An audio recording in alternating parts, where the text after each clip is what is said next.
So you've decided this is the year. It's time to sell the house and you just don't know where to get started. In this video, I'm going to give you 3 powerful tools that you need in your pocket in order to get the most money for your home and get it competitively selling on the market in the fastest way possible. Hi, if we haven't met, my name is Suzi. I'm a local real estate agent here in the Las Vegas area, and you have officially landed on the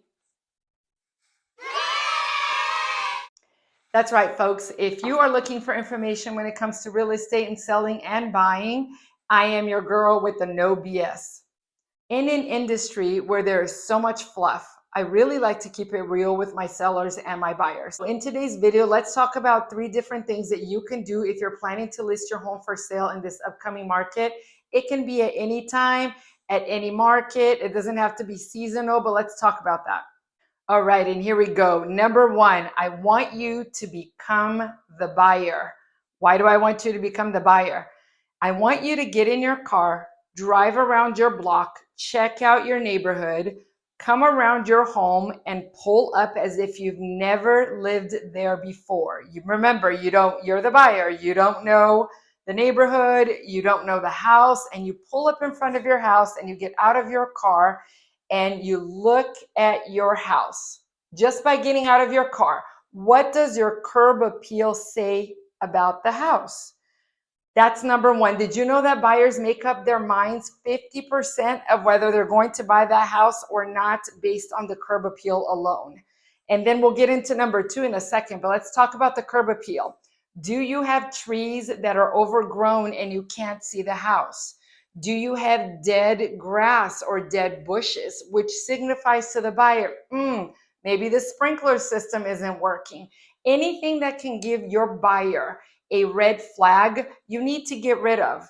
Now, when you and I sit down and we go over this, I walk in front of your yard with you and the curb appeal, and I will let you know what needs to be done and what does not. Do you have peeling paint peeling from everywhere? What we want to do is before the photographer gets to your house, we want to make sure that the curb appeal of the home has a pristine look, because remember, that curb appeal is going to most likely be your first picture that's going to go on the internet listing your house all over the world. So we are also realtors in the business of marketing. We know what is going to sell and what is not. And as we all know, when we make a first impression of a person or a thing, it's the first appearance that we're going to see. If the picture on the internet does not match the curb appeal when the buyer comes to look at that house, there's a good chance, and I've had buyers do this before, they'll pull up in front of the house and just take one look, and the house may be amazing on the inside. They don't want to look at it.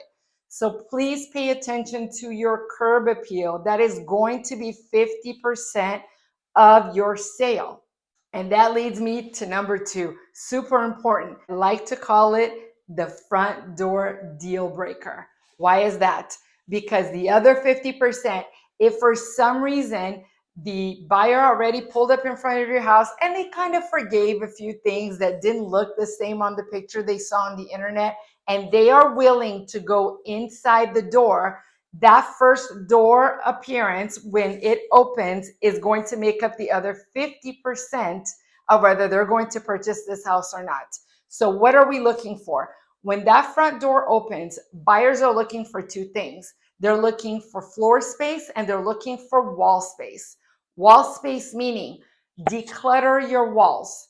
And remember the old saying, it used to be take out personal pictures? Yes, that's still valid, but I want you to give as much space to the wall as possible. The same thing goes to the floor space. If you have a lot of clutter and you have a lot of furniture piled, get rid of it. Go in the kitchen counters, get rid of everything that you can. Make a lot of space on the walls and the floors. Buyers want to know they're getting more space for their money, or as much as possible. And so that's very important, because when they walk in that door, it can open. And if the house is cluttered, let's say the home is a 2,500 square foot house and it's full of furniture, it's going to feel like it's 1,200 square feet, guys. So important for you guys to know, even the tiniest home, when it's free of clutter, small amount of furniture and lots of wall space, as you guys have seen in some of my videos that have been staged, pay attention to that. That's what buyers are looking for. They want to feel that in a bigger space. Even if the house is tiny, but it feels like it's bigger, most likely you're going to sell your house. And for number three, probably the most important is you need to hire a realtor that has two things: a vision, which is going to help you with, we are also interior decorators, right? We're going to help you and suggest you. Remember not to take that personally. We are here to market your home to sell, which ultimately is your goal as well, right? So let's think about what we need to do to clean up the house and set it so when people are coming in, they're loving the house and they're going to want to make an offer on it. This is why most homes that are vacant normally sell faster, because people walk in and they see space and they can see where they're going to put their furniture. It feels flowy. They love it. So get your realtor that has a vision and that can help you along the way. The thing your realtor must have is plan A, B, and C. If they don't have a 3-tier plan for you, then it's going to be a difficult thing, because in the middle of your home probably being on the market may shift, the rates may shift, buyers may be looking for something else. They might be qualifying for something else. Your realtor needs to have a plan A. If not, this is what we're going to do: plan B, and ultimately plan C, so we can get your house under contract. Remember that working with a realtor should be a partnership. It's not a one-sided relationship. You're entering you into a partnership so that you guys can work together, because after all, nobody knows your home like you do. So that's crucial. You need to tell the agent as much as possible about your home, and the agent can then work with you so that we can get that going and get it set up so that it looks like something that buyers want to buy. After all, you want to be the most competitive as you can with your competition out there, and you want buyers to walk in your door and say, I want that house versus the one down the street. I hope this video was helpful. You need to do these 3 things if you're coming up to list your home on the market. If you haven't subscribed to the channel yet, I would love to have you along. Hit the subscribe and that little bell.